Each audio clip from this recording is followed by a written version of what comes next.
Guys, good morning. Magandang araw sa ating lahat. Ayan, yung masipag kong anak at mabait at magalang.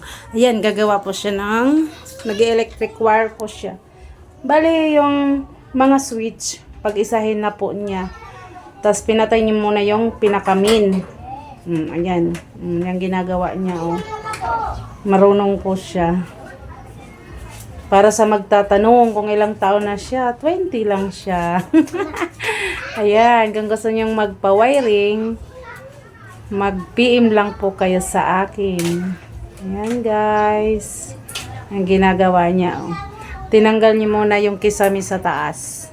Yung gilid. Kasi nandoon nang gagaling yung wire. Tapos yan. Thank you for watching guys. Ay, lingon naman dito nang makita yung pagmumukha mo. Ayan guys.